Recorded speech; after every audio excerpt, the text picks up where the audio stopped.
살인적인 고금리에 시달리는 서민들을 위해서 정부가 여러 정책을 내놨지만 상황은 좋지 않습니다.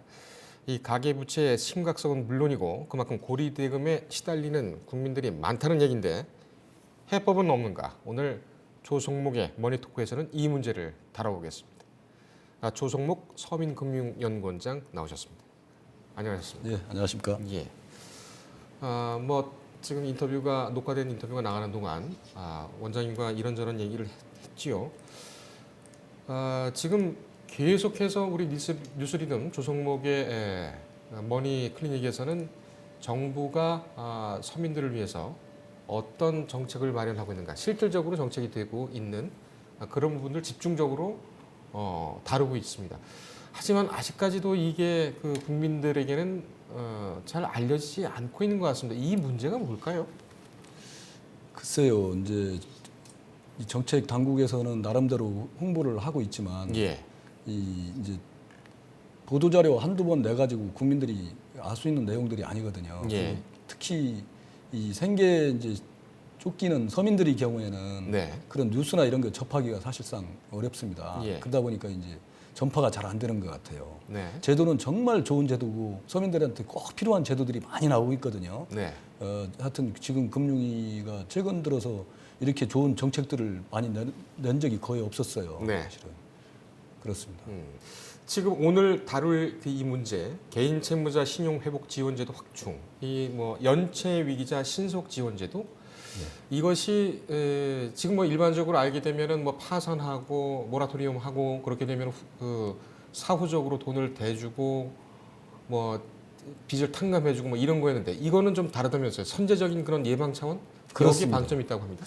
지금까지 이제 모든 정책은 그 3개월 이상 연체가 되면 개인 워크아웃이나 이런 걸 통해서 이제 신용회복위원회에서 지원을 해줬습니다. 예. 그리고 이제 한 달 이상 연체가 됐을 경우에도 프리워크아웃이라고 해서 지원을 해줬고요. 근데 문제는 연체 그 우려 단계, 이 양반은 보니까 연체 걸릴 위험이 크다 하는 단계 내지는 한 달까지 연체, 30일까지 연체됐을 경우는 대책이 없었습니다. 예. 그러다 보니까 어떻게 보면 이제 그 수렁에 빠지기 전에 빠지지 않도록 지원하면 비용도 훨씬 적게 들고 예. 채무자도 고생을 덜 하는데 비해서 사실은 수렁에 빠지고 나서 이제 꺼내는 정책밖에 없었단 말입니다. 근데 이번에 나온 그 연체 위기자 신속 지원 제도는 그 연체가 걸리기 전에서 한 달까지 된 예. 분들한테도 지원하는 제도를 도입을 한 겁니다. 그래서 어떻게 보면 이제 연체 우려 단계부터 상환 불능 단계까지 각 단계별 조치가 이제 마련됐다고 보여집니다. 예. 지금 연체 얘기가 나와서 그렇습니다만 우리가 이제 가끔 대출이라든지 또 카드 대금이라든지 일정 기간은 좀 기다려주는 한데 이게 장기화되거나 아니면 좀 시간이 좀 가게 되면은 이걸 은행에서 공유를 하게 되죠. 그렇습니다. 연체 정보. 연체 정보는 어떻든 연체가 시작된과 동시에 전 금융권에서 공유된다고 보시면 됩니다. 그래서 이제 그 연체 정보가 공유되면서는 어느 기관에서 돈을 못 빌리게 되는 것이죠. 그래서 사실은 시차가 예를 들어서 한 달 뒤에는 내가 어디서 돈이 나올 돈이 있는데도 불구하고 네. 이제 연체자가 한번 돼버리면 신용도가 떨어지고 그러면서 이제 자기 그 자금 조달이 이제 여러 군데서 힘들어지니까 예. 더 많은 비용을 지불하게 되는 거죠. 그 하루만 연체를 해도 그렇습니까? 그렇습니다. 단기 연체도 다 정부가 공유가 됩니다. 만약에 10,000원, 100만 원의 카드 대금 내지는 대출 이자 또 분할 이자를 할 때에 100만 원 중에 10,000원이 연체가 됐다. 이것도 공유가 됩니까? 당연히 그 연체는 공유가 되는데 네. 그걸 상환하게 되면 네. 그게 이제 치유가 되어버리기 때문에 그렇게 큰 영향은 미치지는 않죠. 일단 공유가 된다고 봐야 되고요. 지금 말씀하신 게 신용카드 있지 않습니까? 예.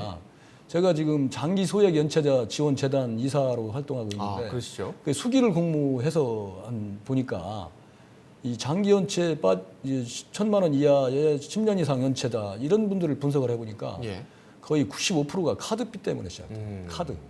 그래서 정말 그 자기가 자제력이 없으면 카드를 잘라라. 제가 옛날에 머니 힐링 책에도 좀 써놨는데 네. 정말 카드가 제일 위험해요. 한번 생각해 보세요. 카드가 없다면 그건 외상이거든요. 예. 이게 돈이 없음에도 쓸 수가 있어요. 지금은 이게 때문에 씀씀이가 너무 커지고 모든 빚의 시작은 카드 빚이에요.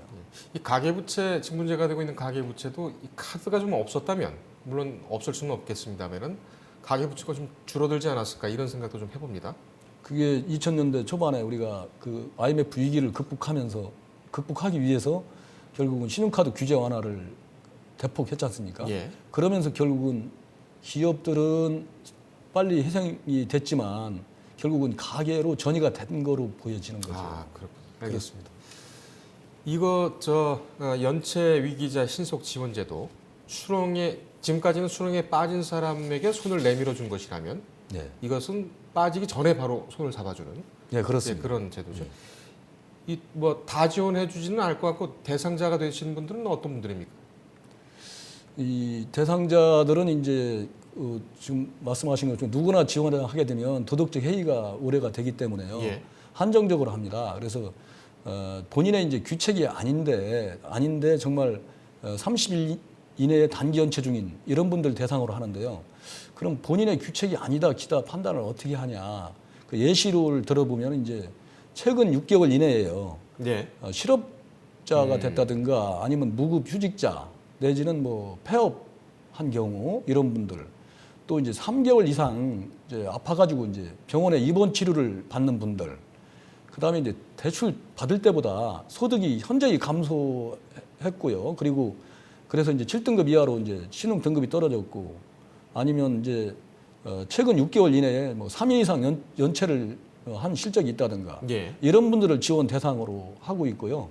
그럼 이런 분들한테 어떤 지원을 할 거냐? 이거는 아직 연체 상태는 아니고 단기 연체이기 때문에 이런 분들한테는 이제 6개월 동안 긴급 상환 유예를 시켜드립니다. 아, 상환 유예를. 6개월 동안. 예. 그래서 6개월 동안에는 이제 거치 이자만 납부하시면 되고 이제 보니까 이 금융위사 보니까 도저히 6개월 가지고는 구조적으로 안 된다. 예. 이런 분들의 경우에는 이제 10년간 그 원리금 분할 상환을 할 수 있도록 10년까지요. 10년까지 해드립니다. 예. 그래서 사실은 지금 이런 방송을 보시는 분들, 네. 이런 위기에 처하신 분들은 이런 제도를 활용하면 제기하는데 많은 도움이 되리라 생각이 됩니다. 신청은 어떻게 하고 또 신청할 당시에 유의사항 한 2분 정도 남았는데 이거는 이제 지금 신용회복위원회에 이제 하시면 되고요. 네. 신용회복위원회에 신청을 하는데 전화로 예약을 해야 되고요. 우선 예약을 해야 되고 전화로 예약을 해놓고 이제 통합지원센터가 전국에 47개가 있습니다. 예. 통합지원센터에 가서 그 신청하면 됩니다. 네. 근데 이제 유의하셔야 될 점은 이 제도는 채권자, 금융기관의 협약에 의한 겁니다. 아. 그래서 예를 들어서 나는 대상자라고 신청을 했는데 네. 신용회복위원회 심사 과정에서 탈락이 될 수도 있고요. 예. 소득이나 재산이 보니까 많이 있다. 그러면 안 되거든요. 두 번째는 금융회사들이 이제 부동의하는 경우가 있어요. 예. 과반수 이상이 나는 동의할 수 없어. 이분은 충분히 갚을 수 있거든. 그랬을 때는 안 될 수가 있습니다. 그래서 예. 그런 점은 미리 윤영을 좀 하셔야 될 겁니다. 그렇군요. 카드부터 자르시는 게 좋을 것 같습니다. 예. 오늘 시간이 좀 다소 짧았지만 이 세부 내용은 뉴스토마토의 뉴스리듬 유튜브 홈페이지와 뉴스토마토 기사 홈페이지에 자세하게 나와 있습니다. 오늘 여기까지 하겠습니다. 네, 감사합니다. 감사합니다.